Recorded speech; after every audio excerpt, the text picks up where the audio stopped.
Hello student, welcome to SS academy.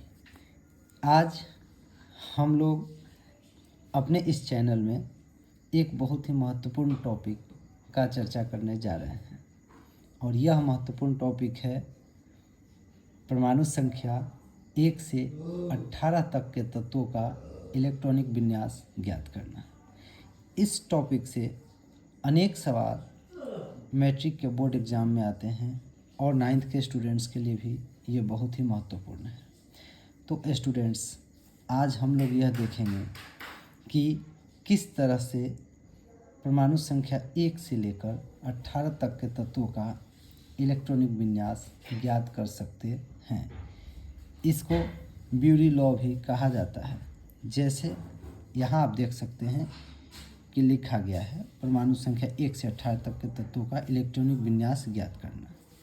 यहाँ आपको दिखेगा तत्व और परमाणु संख्या, जैसे हाइड्रोजन 1 है, हीलियम 2 है, लिथियम 3 है, बेरिलियम 4 है, बोरॉन 5 है, कार्बन 6 है, नाइट्रोजन 7 है। इसी तरह ऑक्सीजन, फ्लोरीन, नियॉन सबका परमाणु संख्या यहाँ लिखा जा चुका है। अब मैं आपको बताऊंगा कि किस तरह से हम लोग इन तत्वों को ब्यूरी लॉ के अधीन इनका इलेक्ट्रॉनिक विन्यास ज्ञात कर सकते हैं। पहले तो हम यह जान लें कि यह सिद्धांत कौन सा सिद्धांत कहलाता है। तो इस सिद्धांत को हम लोग ब्यूरी का सिद्धांत कहते हैं। यह ब्यूरी का सिद्धांत कहलाता है।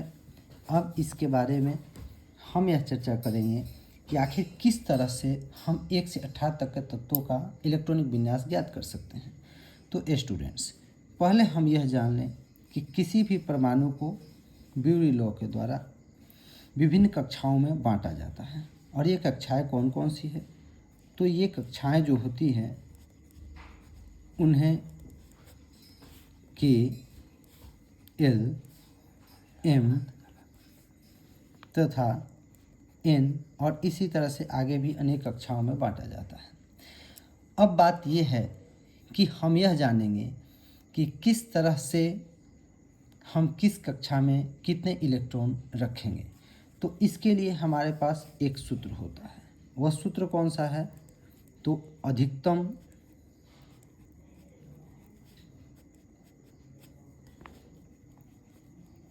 Electron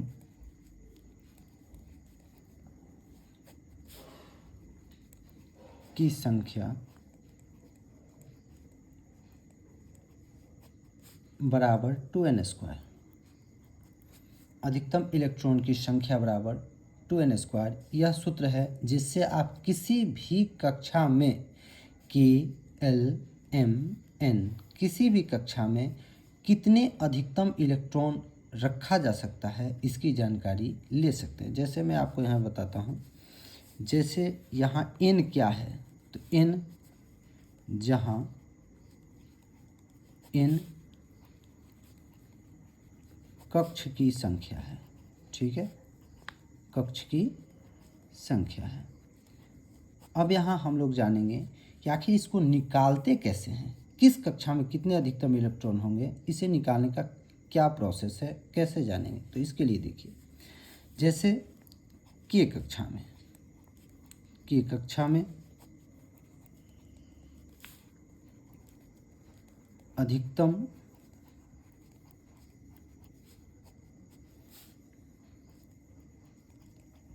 electron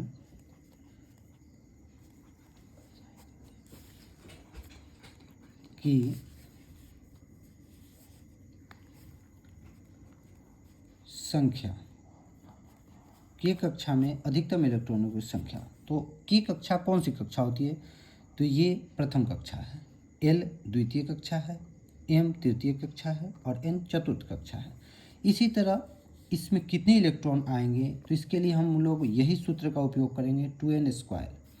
2 multiply n² means क्या होता है? तो n कक्षों की संख्या, यानी ये प्रथम कक्षा है तो हम लोग यहाँ 1 का स्क्वायर कर देंगे। 1 का स्क्वायर करने के बाद 2 मल्टीप्लाई 1, इसके बाद यहाँ आएगा 2 इलेक्ट्रॉन। यानी हमको यह पता चला कि के कक्ष में अधिकतम 2 ही इलेक्ट्रॉन हम लोग दे सकते हैं। उसके बाद जो इलेक्ट्रॉन आएंगे उनको हम लोग अगले कक्षा में देंगे, अर्थात एल कक्षा में देंगे। तो अब देखिए, एल कक्षा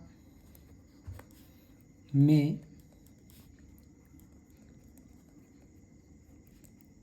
अधिकतम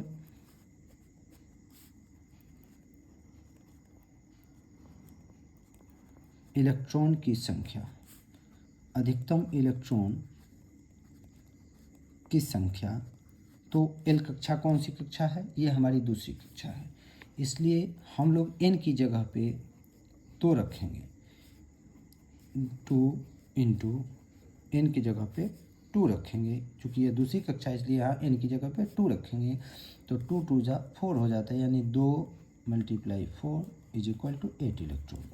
एल कक्षा में हम लोग कितने इलेक्ट्रॉन ले सकते हैं? तो 8 इलेक्ट्रॉन ले सकते हैं, अधिकतम 8 इलेक्ट्रॉन ले सकते हैं। अब इसी तरह हम लोग एम कक्ष के बारे में भी ज्ञात कर लेंगे। एम कक्ष में कितने इलेक्ट्रॉन लिए जा सकते हैं? तो 2, ये तीसरा कक्षा है, तो एन की जगह पे हम लोग क्या रख देंगे? 3² रख देंगे, यानी 2 9 = 18। 18 इलेक्ट्रॉन लिया जा सकता है एम कक्ष में। इसी तरह एन कक्ष में हम लोग देख लेंगे कितने इलेक्ट्रॉन्स लिए जा सकते हैं। तो ये चौथा कक्षा है, इसलिए एन की जगह पे इसको 4 रख देंगे। जैसे यहाँ एन की जगह पे देखे थे, यहाँ पे n² की जगह पे ये दूसरा कक्षा था, इसलिए यहाँ पे 2 रखा गया था। उसी तरह एम तीसरा कक्षा था तो यहाँ 3 रखे थे। उसी तरह एन चौथा कक्षा है तो 2 और यहाँ 4² कर देंगे। इसका मतलब ये है कि 4 का 4 से गुना करने पर 16 आता है, एंड ये हो जाएगा आपको 32। हमको ये पता चल गया कि के कक्ष में अधिकतम इलेक्ट्रॉनिक संख्या 2 है, एल कक्षा में अधिकतम इलेक्ट्रॉनिक संख्या 8 है, और एम कक्षा में अधिकतम इलेक्ट्रॉनों की संख्या 18 है, और एन कक्षा में इलेक्ट्रॉनों की संख्या 32 है। अब हम लोग जानेंगे कि किस तरह से किसी तत्व का इलेक्ट्रॉनिक विन्यास ज्ञात कर सकते हैं। जैसे मान लीजिए एग्जाम्पल में हम लोग चलते हैं और इससे सीखेंगे कि किस तरह से ज्ञात किया जा सकता है। जैसे मान लीजिए हमारे पास है तत्व एल्युमिनियम, हमने लिया है एल्युमिनियम तत्व को ले लिया गया है। पहले ये बात ज़रूर है कि हम लोगों को 1 से 18 तक के तत्व का परमाणु संख्या बहुत अच्छी तरह से याद होना चाहिए, तभी हम इस सवाल को बहुत अच्छी तरह से बना पाएंगे और अच्छे मार्क्स भी ला पाएंगे। यानी एल्युमिनियम का परमाणु संख्या यहाँ आप देख सकते हैं 13 है, तो इसको हम लोग लिख लेते हैं 13 हो गया। अब 13 है तो 13 इलेक्ट्रॉन इसके पास हैं एल्युमिनियम में, तो एल्युमिनियम की कक्षा में 13 इलेक्ट्रॉन है। अब हमें इसका इलेक्ट्रॉनिक विन्यास ज्ञात करना है, यानी इसको KLMN कक्षाओं में बांटने हैं। तो जैसे हमने लिख लिया कि पहले K कक्ष, फिर L कक्ष, फिर M कक्ष और फिर N कक्ष, इस तरह से ले लेते हैं।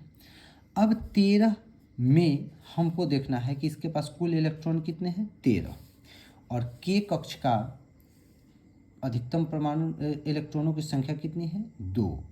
तो हमने क्या किया कि K को 2 इलेक्ट्रॉन दे दिया, था 13 दे दिया 2, बचा कितना? 11 बचा। अब हम L की क्षमता को देखते हैं, तो L में अधिकतम इलेक्ट्रॉन आते हैं 8, तो हमारे पास 11 शेष बचे हैं, यानी 8 इलेक्ट्रॉन इसको दिया जा सकता है। हमने 8 इलेक्ट्रॉन दे दिया। अब दे कितने दिए? तो 8 और 2 10, थे कितने? 13, यानी हमारे पास अब बचे कितने? सिर्फ 13 में 10 निकल चुके हैं, यानी 3 इलेक्ट्रॉन बचे। और M की क्षमता कितनी है? तो M की क्षमता है 18, यानी हमारे पास 3 इलेक्ट्रॉन है, जो शेष बचा है उसको इसे दे देंगे, जो लास्ट का कक्ष है। और इस तरह से एल्युमिनियम का जो इलेक्ट्रॉनिक विन्यास होगा वो है 2, 8 और 3। ये आपका हो गया। चलिए एक एग्जाम्पल और हम लोग लेते हैं, और वो एग्जाम्पल कौन सा होगा? तो मान लीजिए कि हमें क्लोरीन का निकालना है, क्लोरीन का इलेक्ट्रॉनिक विन्यास निकालना है। मान लीजिए आपके पास है क्लोरीन का परमाणु संख्या स्टूडेंट्स याद होना चाहिए, और वो परमाणु संख्या है 17 यानी कि 17। क्लोरीन का परमाणु संख्या होता है 17। अब इसी तरह से बहुत मुश्किल नहीं, बहुत ही आसान है ये प्रोसेस जो है, बहुत आसान है। इसमें 1 से 18 तक का तो ज्ञात कर सकते हैं, और जब हम आगे जाते हैं तो हम लोग ऑबाउ लॉ के द्वारा बाकी के तत्वों का इलेक्ट्रॉनिक विन्यास निकाल पाते हैं। तो वो तो खैर आगे की प्रोसेस है, आगे के कक्षाओं में है, 10+2 में है। अभी तो बात करना है कि सिर्फ 10 तक के बच्चों के लिए ये क्लोरीन जो है, ये ऑबाउ लॉ ही, ये ब्यूरी सिद्धांत ही कार्य करता है, और इसी के द्वारा हम लोग इलेक्ट्रॉनिक विन्यास ज्ञात करते हैं। और बोर्ड के एग्जाम में बहुत सारे इससे ऑब्जेक्टिव्स भी आते हैं, और उसको फॉलो करने से अच्छे नंबर भी आ सकते हैं। तो यहाँ देखिए कि क्लोरीन है 17, तो क्लोरीन 17 है, तो इसे भी फिर इसी तरह KLMN कक्षाओं में बांट लेते हैं। तो मान लीजिए 17 इलेक्ट्रॉन से आपको, तो K कक्ष को हमने दे दिया कितने इलेक्ट्रॉन, यहाँ KLMN लिख दिया। तो K कक्ष को कितने दे दिए हमने, 2 इलेक्ट्रॉन, क्योंकि इसकी अधिकतम क्षमता ही 2 है। और उसके बाद K कक्ष को जब 2 दे दिया, तो L कक्ष को कितने दिए, तो इसकी क्षमता हमने क्या बताई थी, अधिकतम 8। तो इसको क्या किया हमने, 8 दे दिया। 2, 8 और 2 कितने हो गए, 10 हो गए। थे कितने, 17, तो 10 दे दिए, बचे कितने, 7। तो जब 7 बचे तो M की क्षमता तो बहुत है, M की क्षमता 18 इलेक्ट्रॉनों की है, लेकिन हमारे पास है कितने, तो 7 ही हैं। तो जब 7 ही हैं तो हमको और कुछ करने की जरूरत नहीं है, जितने हैं उतने देंगे, बात है ख़त्म। और हम लोगों ने इसको दे दिया 7 इलेक्ट्रॉन। इस तरह से क्लोरीन का इलेक्ट्रॉनिक विन्यास क्या आ गया, तो 2, 8 और 7 आ गया। समझे स्टूडेंट्स। तो इस तरह से हम लोग जो हैं किसी भी खासकर 1 से 18 तक के तत्वों का इलेक्ट्रॉनिक विन्यास ब्यूरी के सिद्धांत के अनुसार आसानी से ज्ञात कर सकते हैं। तो इस तरह से आगे भी इन रोचक जानकारियों के लिए मेरे साथ बने रहिए। इस चैनल को शेयर कीजिए, कमेंट कीजिए और सब्सक्राइब कीजिए। बहुत बहुत आप लोग का धन्यवाद। Thank you.